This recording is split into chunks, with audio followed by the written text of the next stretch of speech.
ओम शांति। आज के 2रा फेब्रुआरी 2026 आम्रा बाबार अमूल्य महावाक्य शुनब। आज के बाबा बोलेছেন शिव भगवान बाचो। मिष्टि बाच्चारा तोमरा आमाके स्मरण करो एवं आमाके भालोबासो, कारण आमी तोमादेर सदा सुखी करते एसेছি। आजकेर शुरूतेई बाबा बोलेছেন शिव भगवान बाचो। दुनियाते এই ভগবান বাচো নিয়ে অনেক মত মতান্তর। আজকে বাবাই এসে বলছেন আমি শিব ভগবান বলছি। মিষ্টি বাচ্চারা তোমরা আমাকে স্মরণ করো এবং আমাকে ভালোবাসো, কারণ আমি তোমাদের সদা সুখী করতে এসেছি। এর থেকে সরল এবং সুন্দর উপায় দুনিয়াতে আর কি হতে পারে? বাবা মিষ্টি বাবা অত্যন্ত সহজভাবে বাচ্চাদেরকে অনেক অনেক শক্তিশালী বানানোর জন্য আজকে মহাবাক্য চালিয়েছেন। আজকের মুরলী থেকে প্রশ্ন, যে বাচ্চারা গাফিলতি করে থাকে তাদের মুখ দিয়ে কোন কথাটি আপনা থেকেই বেরিয়ে আসে? যারা গাফিলতি করে, উত্তর ভাগ্যে যা আছে তাই পাবো, স্বর্গে তো যাবই। বাবা বলেন এই কথাটি পুরুষার্থী বাচ্চাদের নয়। উচ্চ পদ পাওয়ার জন্য পুরুষার্থ করতে হবে। যখন বাবা এসেছেন উঁচু পদ মর্যাদা প্রদান করতে, তখন গাফিলতি করো না। বাবা এটাও বাচ্চাদেরকে অনেক সহজভাবে বলছেন যে গাফিলতি করা থেকে অন্তত বিরত থাকো, কারণ মায়া অনেক তোমাদেরকে প্রবঞ্চনা করিয়েছে, অনেক গাফিলতি করিয়েছে, উল্টো দিকে চালিয়েছে।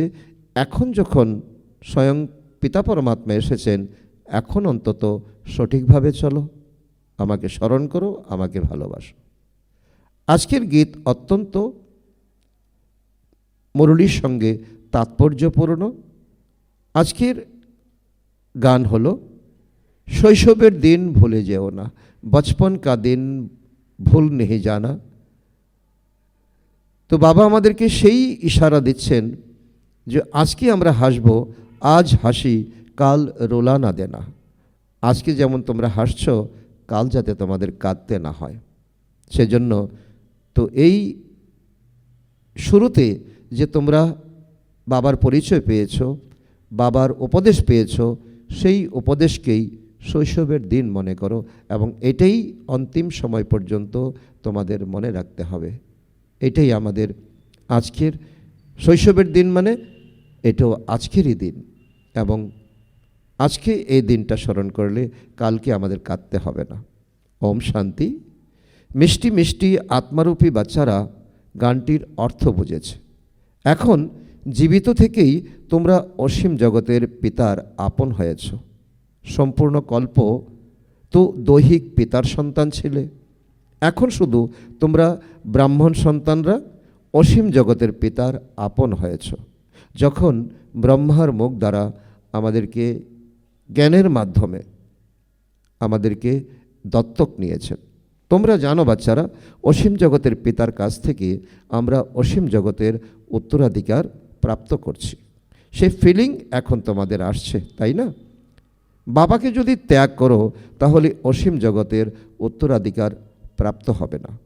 তোমরা যতই বোঝাও, কিন্তু একটুকুতে কেউ রাজি হয় না, কারণ এই দুনিয়ার মানুষ এটাই জানে না যে এসেছি খালি হাতে, যাব খালি হাতে। যখন তোমরা পরমাত্মার কথা, এই জ্ঞানের কথা বোঝাচ্ছ, তখন মানুষ আরও বেশি চায়, আরও বেশি চায়। তো মানুষ ধন সম্পত্তির আশা করে, ধন ব্যতীত সুখ হতে পারে না। ধনও চাই, শান্তিও চাই, সুস্থ শরীরও চাই। তা কি করে হতে পারে? ত্যাগ তো কিছু করতে হবে। তোমরা বাচ্চারাই জানো দুনিয়ার আজ কি হচ্ছে, কাল কি হবে। আজকের দুনিয়ার স্থিতি, কালকের দুনিয়ার স্থিতি, এইটা যদি আমাদের অন্তত স্মরণ থাকে, তাহলে আমরা অন্তত পুরুষার্থ করব, ত্যাগ করব, আমরা স্যাক্রিফাইস করব। বিনাশ তো সামনে উপস্থিত। আর কারো বুদ্ধিতে এই কথা নেই, সকলে তো শুয়ে খেয়ে কাটাচ্ছে। কারো বুদ্ধিতে এসব কথা নেই যে বিনাশ সামনে দাঁড়িয়ে আছে। যদিও যদি বুঝেও যায় তো বিনাশ সামনে দাঁড়িয়ে, তো তার জন্য কি করতে হবে তার জানা নেই।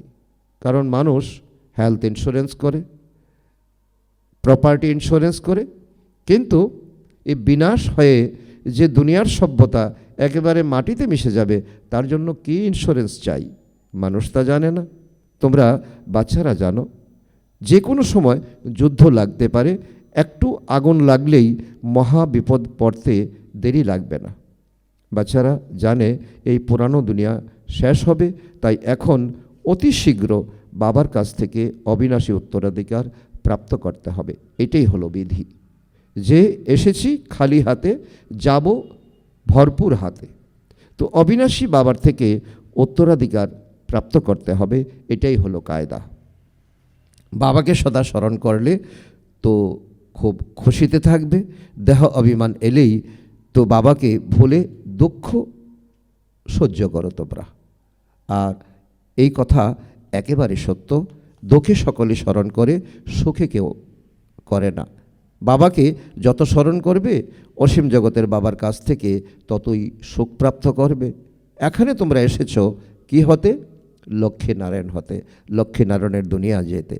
তো রাজা রানী হওয়া আর তো প্রজার চাকর হওয়া অনেক ফরাক, অনেক পার্থক্য, তাই না? বর্তমানের পুরুষার্থের পরে কল্পান্তরের জন্য ফিক্স হয়ে যায়। কারণ এই সময় যা পুরুষার্থ করবে তো সেটাই তো প্রালব্ধ পাবে, আর এটাই আগামী কল্পের জন্য ফিক্স। আবার যখন সঙ্গমে বাবা আসবেন, আবার পুরুষার্থ করাবেন, তখন যেমন স্থিতি তেমন তোমাদের প্রাপ্তি হবে। ভবিষ্যতে সবার সাক্ষাৎকার হবে। আমরা কতখানি পুরুষার্থ করেছি। এখনও বাবা বলেন নিজের অবস্থা দেখতে থাকো, নিজের অবস্থা দেখতে থাকো, নিজের মনোবৃত্তি, নিজের আচার আচরণ, নিজের চালচলন। মিষ্টি মিষ্টি বাবা যার কাছে স্বর্গের উত্তরাধিকার প্রাপ্ত হয় তাকে আমরা কতখানি স্মরণ করি, এটাই হলো চেক করার বিষয়। কারণ নিজের বিষয়ে তো নিজ থেকে কেউ বেশি জানে না। তোমাদের সমস্ত কিছু স্মরণের উপর নির্ভর করছে। যত স্মরণ করবে তত কি থাকবে? খুশি থাকবে। খুশির মতো খোরাক নেই। তোমরা বুঝবে এখন আরও কাছে পৌঁছেছি। কারণ যত স্মরণ করবে তত জঙ্কার আত্মার থেকে জঙ্কার মুছে গিয়ে তো বাবার কাছাকাছি তোমরা আসবে, তোমরা লক্ষ্যের কাছাকাছি পৌঁছাবে। কেউ ক্লান্ত হয় তো আরও কতদূর চলতে হবে, কতদূর যেতে হবে, পথিকের মতো বারবার তো অন্যকে জিজ্ঞাসা করে আর কত দূর, আর কত দূর। তো পৌঁছালে তো পরিশ্রম সফল হবে। এখন তোমরা যে লক্ষ্যের দিকে চলছো দুনিয়া জানে না, দুনিয়া খেয়ে ঘুমিয়ে কাটাচ্ছে। আর তোমরা এখন গুপ্ত পুরুষার্থ করছো, দুনিয়া এই বিষয়ে জানে না যে ভগবান কাকে বলা হয়, ভগবানের উত্তরাধিকার কি। যদিও তারা বলে ভগবান ভগবান, তারপরে বলে ভগবান কোথায় আছে? নুড়ি পাথরের মধ্যে আছে, অর্থাৎ ভগবান সর্বব্যাপী। এই কথা বলা অর্থাৎ ভগবানকে গ্লানি করা, গালি দেওয়া। এখন তোমরা বাচ্চারা জানো আমরা বাবার সন্তান হয়েছি, বাবাকে জেনেছি, বাবার সঙ্গে আমরা এখন স্মরণ করছি বাবাকে। এখন বাবার শ্রীমত অনুসারেই চলতে হবে। বিদেশে থাকো বা অন্য কোথাও, শুধু স্মরণ করতে হবে। এইটাই বাবার শ্রীমত, এইটাই বাবার আজ্ঞা। তোমরা শ্রীমত প্রাপ্ত করেছ। আত্মা তমপ্রধান থেকে তো শতপ্রধান, স্মরণ ব্যতীত আর কোনো শর্টকাট উপায়ে হতেই পারে না। তোমরা বলো বাবা আমরা তোমার কাছ থেকে সম্পূর্ণ উত্তরাধিকার নেব। যেমন আমাদের মাম্মা বাবা উত্তরাধিকার নিয়েছেন, আমরাও পুরুষার্থ করে তাদের সিংহাসনেই নিশ্চয়ই বসব। তো যেমন মাম্মা বাবা যে পুরুষার্থ করেছেন, ত্যাগ করেছেন, তপস্যা করেছেন, তো কদম কদমে তো মাম্মা বাবা আমাদেরকে এটাই শিখিয়েছেন যে আমাদের পথ অনুসরণ করো। শিববাবু বলছেন তো মাম্মা বাবা রাজরাজেশ্বরী হন, তো আমরাও হব। এমন লক্ষ্য আমাদের রাখতে হবে। পরীক্ষা তো সবার জন্য একই। তোমাদের খুব অল্প করে শেখানো হয় যে বাবাকে স্মরণ করো, একই বলা হয় সহজে রাজযোগ। তোমরা বুঝেছ যোগের দ্বারা অনেক বল প্রাপ্ত হয়। এটা হলো বল, আত্মিক বল, একমাত্র যোগের দ্বারাই সম্ভব। বুঝেছ তোমরা যে আমরা কোনো রকম বিকর্ম করলে দণ্ড ভোগও করতে হবে, এই ভয়ও তোমাদের থাকা চাই। পদপৃষ্ট হয়ে যাবে। স্মরণেই মায়া বিঘ্ন সৃষ্টি করে। গায়নও আছে না, সদ্গুরুর নিন্দক কোথাও ঠাঁই পায় না। আর ভক্তিতে গুরুরা বলে গুরুর নিন্দক কখনো ঠাঁই পায় না। বাস্তবে বাবা তার অর্থ বলছেন, নিরাকারের কথা তো কেউ জানে না। বাস্তবে নিরাকারই হলেন আসল সদ্গুরু। দেহদারী গুরু তো পথপ্রদর্শক, কিন্তু প্রকৃত জায়গায় কে নিয়ে যাবে? তো সদ্গুরু নিয়ে যাবে। কারণ দেহদারী গুরু আজ আছে, কাল শরীর ত্যাগ করবে। তো বলা হয়ে থাকে ভক্তদের ফল প্রদান করেন একমাত্র ভগবান সদ্গুরু। সাধু সন্ন্যাসী তো সবাই ভক্ত। তো ভক্তরাই গঙ্গায় স্নান করে, ভক্তরা ভক্তদের ফল দিতে পারে না। ভক্তদের ফল দিলে তো ভগবানকে কেন স্মরণ করবে? ভগবান কথাটা কেন উচ্চারণ হবে? তো এই সবই হলো ভক্তি মার্গ। সকলে বলে কিন্তু কেউ বোঝে না। সবাই ভক্তদের ফল প্রদান করেন ভগবান। এমন নয় যে বেশি ভক্তি করে সে কম ভক্তি করা ভক্তকে ফল দেবে না। ভক্তি অর্থাৎ ভক্তি। রচনাকে উত্তরাধিকার কিভাবে দেবে? উত্তরাধিকার রচয়িতার কাছ থেকে প্রাপ্ত হয়। তো এই সময় সবাই হলো ভক্ত। যখন জ্ঞান প্রাপ্ত হয় তখন ভক্তি আপনা থেকেই দূর হয়ে যায়, জ্ঞান জিন্দাবাদ হয়ে যায়। তো জ্ঞান ব্যতীত সদ্গতি হবে কিভাবে? সবাই নিজের হিসেব নিকেশ মিটিয়ে ফিরে যায়। সুতরাং তোমরা বাচ্চারা এখন জানো যে বিনাশ সামনে দাঁড়িয়ে আছে।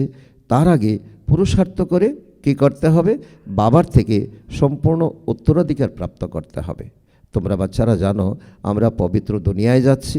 যারা ব্রাহ্মণ হবে তারা নিমিত্ত হবে। যারা ব্রাহ্মণ তারাই যজ্ঞ রক্ষা করবে, তারাই এই পুরাতন দুনিয়াটাকে নতুন দুনিয়া বানাবে। তারা নিজেও পরিবর্তন হবে, অন্যকেও পরিবর্তন করবে। বাবা এও বলছেন, তো ব্রহ্মা মুখবংশ বলি ব্রাহ্মণ না হলে তোমরা বাবার থেকে অবিনাশী উত্তরাধিকার প্রাপ্ত করতে পারবে না। তার জন্য এটাই হচ্ছে সবথেকে, বাবা বলছে যে এটাই হচ্ছে এই সময় তোমাদের এই সময়ে দায়িত্ব, কর্তব্য যে তোমাদের ব্রাহ্মণ হতে হবে। বাবা বাচ্চাদের রচনা করেন উত্তরাধিকার প্রদান করার জন্য। আমরা তো হলাম শিব বাবার আপন। সৃষ্টি রচনা করেন আত্মারূপী বাচ্চাদের উত্তরাধিকার প্রদান করতে। শরীরধারীদেরই উত্তরাধিকার প্রদান করবেন। আত্মারা তো উপরে থাকে পরমধামে, আত্মাদের উত্তরাধিকারের কোনো প্রশ্নই ওঠে না। সেখানে তো উত্তরাধিকার প্রালব্ধ নেই। না পরমধামে কোনো শরীর আছে, না পরমধামে কোনো রকম প্রাপ্তি আছে। প্রাপ্তি তো হবে তোমাদের যখন শরীর হবে তখন। তোমরা এখন পুরুষার্থ করে প্রালব্ধ প্রাপ্ত করছো, যা দুনিয়া এখনও জানে না। দুনিয়া এখন ভোগ বিলাসের মধ্যে আছে। আগামী দিনে হা পিত্তেশ করবে, হুতাশ করবে। এখন সময় কাছে আসছে। কোন সময়? বোমা ইত্যাদি রাখার জন্য নয়, প্রস্তুতি চলছে। এখন বাবা আমাদের আদেশ দিচ্ছেন যে আমাকে স্মরণ করো। আর এতেই তোমাদের এই এসেছো খালি হাতে, যাবে তোমরা ভর্তি হাতে। এটাই হলো একমাত্র উপায়। তা না হলে পরে তোমাদের কাঁদতে হবে। আজকে তোমরা হাসছো, কালকে তোমরা কাঁদবে। রাজবিদ্যার পরীক্ষায় কেউ ফেল করলে রাগে ডুবে মরে, কারণ তখন তার অপমান হয়। এখানে রাগারাগির কথা নেই। বাবা আমাদের পুরুষার্থ করাচ্ছেন। বাবার কাছে অসীম খাজানা। ভবিষ্যতে তোমাদের অনেক সাক্ষাৎকার হবে। তো কেমন স্বরূপ ধারণ হবে সবই তোমরা জানবে। সত্যযুগে গিয়ে কি পদ পাবে? বাবার কর্তব্য হলো পুরুষার্থ করানো। বাচ্চারা বলে, বাবা আমরা কর্মকলাকালীন স্মরণ করতে ভুলে যাই। কেউ বলে স্মরণ করার সময়ই পাই না। তখন বাবা বলেন, আচ্ছা সময় করে তো বসো স্মরণ করার জন্য, বাবাকে স্মরণ করো। এটাই তো তোমাদের জীবনের একমাত্র আধার। তাছাড়া তোমাদের হাত কখনো ভর্তি হয়ে যাবে না। নিজেদের মধ্যে একসঙ্গে বসে চেষ্টা করো যাতে আমরা বাবাকে স্মরণ করি, যাকে সাময়িক যোগ বলা হয়, সমবেত যোগ। সবাই মিলে বসলে তোমরা ভালোভাবে স্মরণ করবে, সাহায্য প্রাপ্ত করবে। মুখ্য কথা হলো বাবাকে স্মরণ করা। কেউ বিদেশে যায়, সেখানে গিয়েও শুধু একটি কথা স্মরণে রাখো। বাবা বলছে বিদেশে যাও, কোনো আপত্তি নেই, তো একটি কথা স্মরণে রাখো, বাবার স্মরণ দ্বারাই তোমরা তমপ্রধান থেকে শতপ্রধান হবে। বাবা বলেন তো শুধু একটি কথা স্মরণে রাখো, বাবাকে স্মরণ করো। যোগবলের দ্বারা কি হবে? সব পাপ তোমাদের ভস্ম হয়ে যাবে। বাবা বলেন মন্মনা ভব, আমাকে স্মরণ করো, তাহলে বিশ্বের মালিক হবে। মুখ্য কথা হলো স্মরণের। কোথাও যাওয়ার কথা নেই, পাহাড়ে যাও, পর্বতে যাও, গঙ্গায় যাও, ঘরে থাকো, শুধুমাত্র বাবাকে স্মরণ করো। পবিত্র না হলে স্মরণ করতে পারবে না। এমন নয় সবাই ক্লাসে এসে পড়া করবে, মন্ত্র নিয়ে যেখানে ইচ্ছা যাও। অর্থাৎ মন্ত্র হলো বাবাকে স্মরণ করার বিধি, প্রয়োজনীয়তা এবং তার গোপন বিধি। মন্মনা ভব, শতপ্রধান হওয়ার পথ তো বাবা বলেই দিয়েছেন। সেন্টারে এলে নতুন নতুন পয়েন্টস শুনতে থাকবে, এটাই হলো সবচেয়ে বড় প্রাপ্তি। বাবা বলেন রোজ সেন্টারে এসে মুরলি শোনো। তো যদি কোনো কারণে আসতে না পারো, বৃষ্টি পড়ছে, কারফিউ লেগেছে, কেউ বাইরে বের হতে পারছে না, তখন কি করবে? তো বাবা বলেন কোনো অসুবিধা নেই। এমন তো নয় শিবের মন্দিরে জল ঢালতে হবে, তোমরা তো লক্ষ্য পেয়ে গেছো। যদি এমন কোনো কারণে সেন্টারে আসতে না পারো, তো ঘরে বসে বাবাকে স্মরণ করো। যেখানে থাকো তোমরা স্মরণে থাকো, তোমরা সেফ থাকবে। চলতে ফিরতে স্মরণ করো। অন্যদেরকে এই কথা বলো যে বাবাকে স্মরণ করলে বিকর্ম বিনাশ হবে এবং দেবতায় পরিণত হবে। শব্দমাত্র দুটি। রচয়িতা পিতার কাছ থেকে অবিনাশী উত্তরাধিকার প্রাপ্ত করতেই হবে।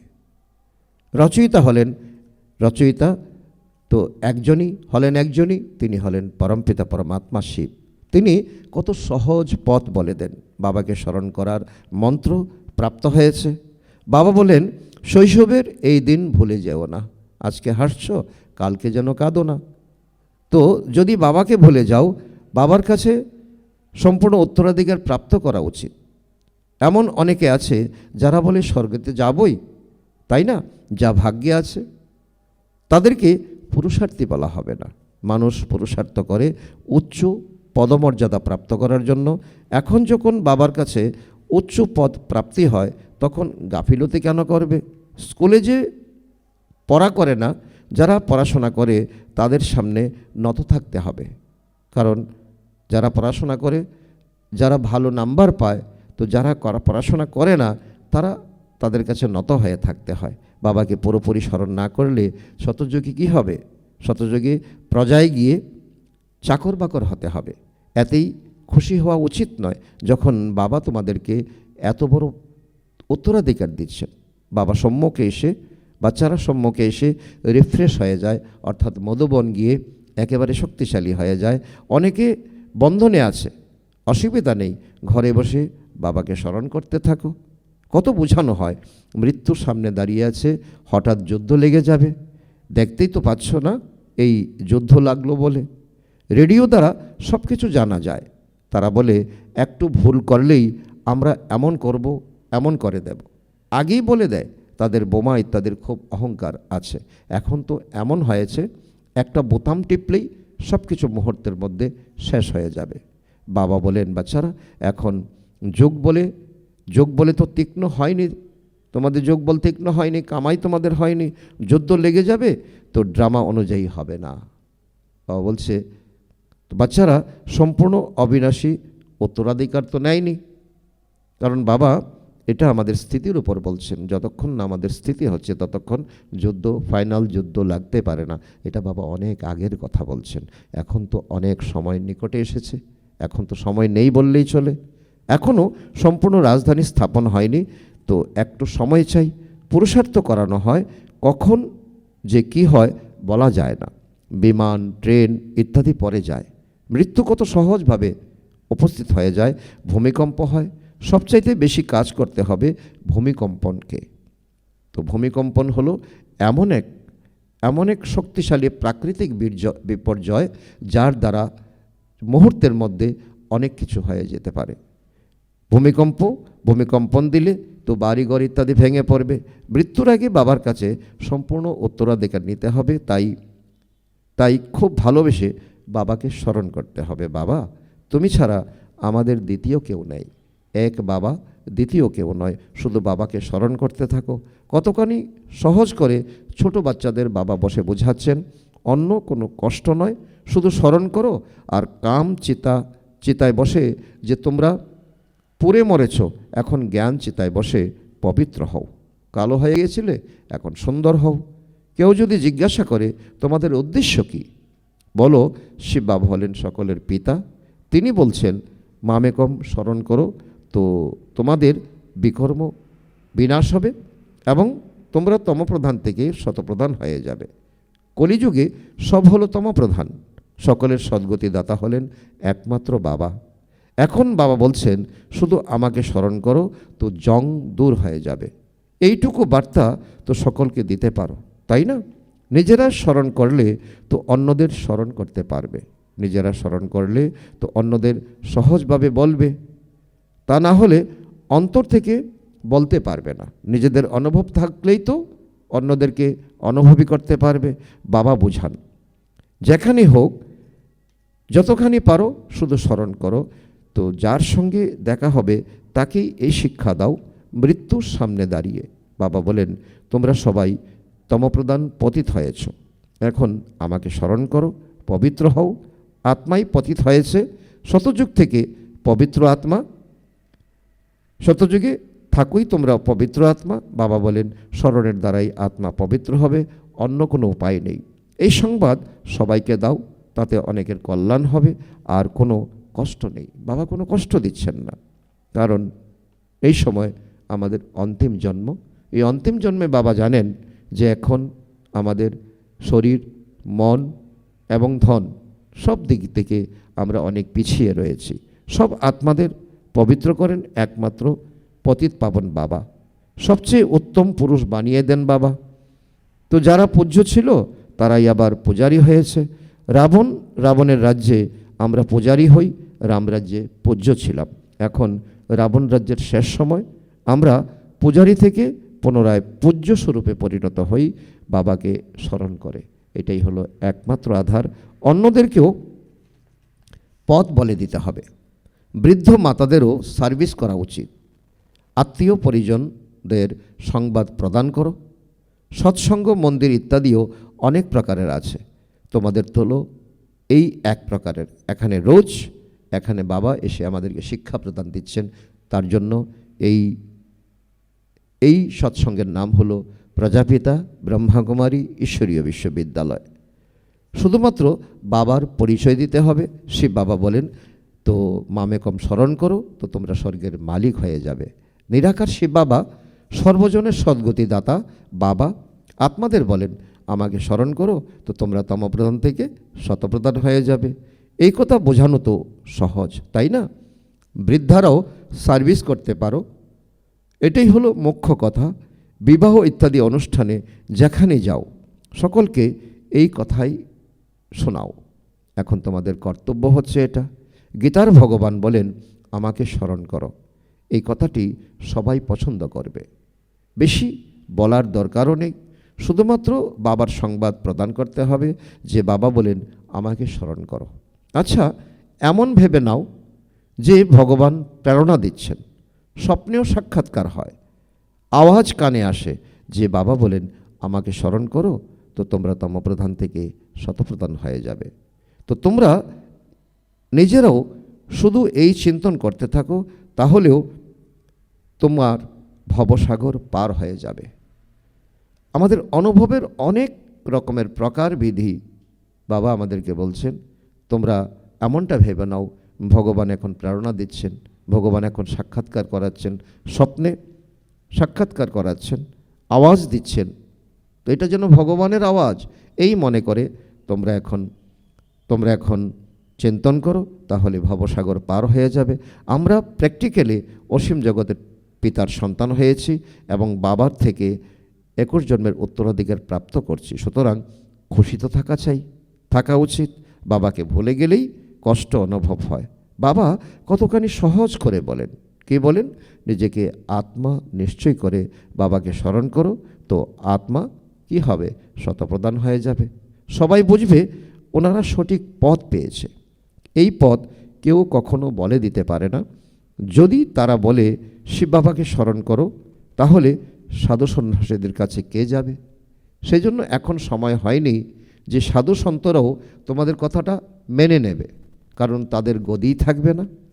এমন সময় আসবে যখন তোমরা বাড়ি থেকে বাইরে বের হতে পারবে না, বাবাকে স্মরণ করতে করতে দেহ ত্যাগ করবে। অন্ত সময়ে যে শিব বাবাকে স্মরণ করে সে নারায়ণ জনিতে গিয়ে নামবে, লক্ষ্মী নারায়ণের কোলে আসবে, তাই না? ক্ষণে ক্ষণে রাজার পদ প্রাপ্ত করবে। শুধু বাবাকে স্মরণ করো এবং বাবাকে ভালোবাসো। স্মরণ ব্যতীত ভালোবাসবে কিভাবে? সুখ প্রাপ্ত হলে তো ভালোবাসা যায়। যে দুঃখ দেয় তাকে কেউ ভালোবাসে না। তো পরমপিতা পরমাত্মা আমাদেরকে কত সুখী করে তুলছেন, 21 জীবনের গ্যারান্টি জীবন আমাদেরকে দিচ্ছেন। তো আমাদের তাকেই তো স্মরণ করা চাই। বাবা বলেন, আমি তোমাদের স্বর্গের মালিক বানাই, তাই আমাকে ভালোবাসো। বাবার মতানুযায়ী চলা উচিত, তাই না? আচ্ছা, মিষ্টি মিষ্টি হারানিধি বাচ্চাদের প্রতি মাতা পিতা বাপদাদার স্মরণের স্নেহসুমন আর সুপ্রভাত। আত্মাদের পিতা তার আত্মারূপী বাচ্চাদের জানাচ্ছেন নমস্কার। আমরা আত্মারূপী সন্তানরা আমাদের মাতা পিতা বাপদাদাকে জানাই স্মরণের স্নেহসুমন, সুপ্রভাত ও নমস্কার। ধারণার জন্য মুখ্য সার: 1 নম্বর, খুশিতে থাকার জন্য স্মরণ করার পরিশ্রম করতে হবে। স্মরণের বল আত্মাকে শতপ্রধান বানিয়ে দেয়। ভালোবেসে একমাত্র বাবাকে স্মরণ করতে হবে। নাম্বার 2 পয়েন্ট, উঁচু পদ মর্যাদা প্রাপ্ত করার জন্য পড়াশোনাতে পুরোপুরি মনোযোগ দিতে হবে। এমন নয় যে ভাগ্যে যা আছে তাই হবে। গাফিলতি ত্যাগ করে সম্পূর্ণ উত্তরাধিকার প্রাপ্তির অধিকারী হতে হবে। আজকে মাতা পিতার বাচ্চাদের জন্য বরদান: পার্থিব জগতের দায়িত্বগুলিকে অসীমে পরিবর্তনকারী স্মৃতিস্বরূপ মোহ মুক্ত ভব। পার্থিব জগতের দায়িত্বগুলিকে অসীমে পরিবর্তনকারী স্মৃতিস্বরূপ মোহ মুক্ত ভব। মোহমুক্ত হওয়ার জন্য কেবল নিজের স্মৃতিস্বরূপকে পরিবর্তন করো। মোহ তখন আসে যখন এই স্মৃতি থাকে যে আমি হলাম গৃহস্থী, আমার ঘর, আমার সম্বন্ধ। এখন এই পার্থিব জগতের দায়িত্বগুলিকে অসীম দায়িত্বে পরিবর্তন করে দাও। অসীম দায়িত্ব পালন করলে লৌকিকের দায়িত্ব শতই পূর্ণ হয়ে যায়। কিন্তু যদি অসীমের দায়িত্বগুলিকে ভুলে কেবল লৌকিকের দায়িত্বগুলিকে পালন করতে থাকো, তাহলে সেই দায়িত্বগুলিকেই আরোই খারাপ করতে থাকো, কেননা সেই দায়িত্ব মোহতে মার্জ হয়ে যায়। এই জন্য নিজের স্মৃতিস্বরূপকে পরিবর্তন করে মোহমুক্ত হও। তো অনেক সুন্দর বরদান দিচ্ছেন, একটু চেঞ্জ করে দিতে হবে। কারণ এখন নিজের যে আত্মকেন্দ্রিক ভাবনাকে এখন অসীমে পরিবর্তন করতে হবে। আমার নয়, আমি সারা বিশ্বের কল্যাণকারী। আমার পরিবারের নয়, আমার গৃহস্থীর নয়, আমি সারা বিশ্বের কল্যাণকারী আত্মা। আজকের স্লোগান: এমন তীব্র উড়ান অর্থাৎ জ্বালানি ভরো যে পরিস্থিতিরূপী মেঘ সেকেন্ডে ক্রস হয়ে যায়। এমন তীব্র উড়ান অর্থাৎ জ্বালানি ভরো যে পরিস্থিতিরূপী মেঘ সেকেন্ডে ক্রস হয়ে যায়। আজকের অব্যক্ত ইশারা: একতা আর বিশ্বাসের বিশেষত্বের দ্বারা সফলতা সম্পন্ন হও। আজকের এর অন্তর্গত বাবা বলেছেন, কোনো কার্যের সফলতার দুটি শ্রেষ্ঠ ভোজ আছে। এক, পরস্পরের প্রতি বিশ্বাস। দুই, একতা। যেখানে সংগঠিত রূপে সকলের একমত থাকে, নিজেদের মধ্যে একে অপরের প্রতি বিশ্বাস থাকে, সেখানে সফলতা হলো গলার হার। সংস্কার ভিন্ন ভিন্ন আছে আর থাকবেও, কিন্তু যদি কারোর সংস্কার আঘাত করেও তো অন্য আত্মা তালি বাজাবে না। যদি প্রত্যেকে নিজেকে চেঞ্জ করে নেয়, তাহলে একতা বজায় থাকতে পারে। তো কেউ কিছু বলল, তো আমাদের উচিত, আমরা পরমাত্মার সন্তান, আমাদেরকে ধৈর্য ধরা, সহ্য করা। আচ্ছা, ওম শান্তি।